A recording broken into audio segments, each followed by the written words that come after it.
Bismillahirrahmanirrahim. Assalamu alaikum dear students. My name is Aisha Salim. I hope you all are fine and doing well. Today in this lecture we are going to discuss the applications of thermal expansion and contraction in gases. So the SLO that we cover in this lecture is to describe the expansion of the three states of matter on heating and contraction on cooling in terms of particles. So dear students, अपने lecture को हम start करते हैं एक question के ज़रिए.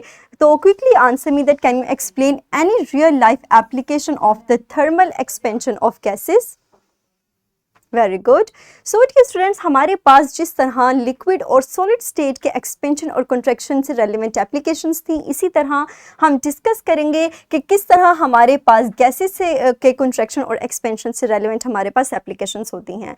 तो dear students, first हमारे पास एप्लीकेशन है हॉट एयर बैलून्स. हम जानते हैं कि अगर हम एयर को हीट करेंगे तो लेस टेंस होने की वजह से वो अपवर्ड मूव कर जाएगी, और इसी फिनोमिना को इस्तेमाल करते हैं हम हॉट एयर बैलून्स के अंदर. और यही लेस डेंस वार्म एयर जो हैं वो बैलून को अपवर्ड राइज करवाने के काम आती हैं. इसी तरह अगर हम एक और एप्लीकेशन देखें तो ब्रिजेस, इनके अंदर हमारे पास एक्सपेंशन जॉइंट्स होते हैं that are filled with the gases, and these expansion joints allow the controlled movement during the temperature change so that हमें किसी भी किस्म की स्ट्रक्चरल डैमेज ना आए by any fluctuation in the temperature.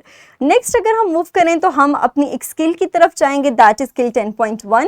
In this skill we relate some effects and applications of expansion and contraction in everyday life. You can easily open this skill by clicking on the link given in the description of this video.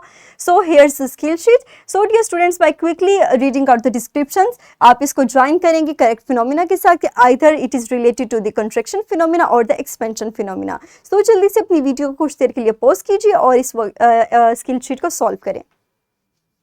Very good. मुझे उम्मीद है कि आपने इसको easily solve कर लिया होगा. Next हम मूव करते हैं अपनी एक और स्किल की तरफ. In order to achieve the SLO you have to perform the activity number 5. यहाँ पर आपको एक टेबल दिया गया है, आपको इस टेबल को फिल करना है. You can also reproduce this table on your notebooks. So dear students, quickly pause your video for few minutes and solve this table. Very good. मुझे उम्मीद है कि आपने इसको इजीली सॉल्व कर लिया होगा. Now here's the worksheet. The link of this is also given in the description of this video. Based on the knowledge that we just learned in this lecture, you have to solve this worksheet. So dear students, quickly pause the video and solve this worksheet.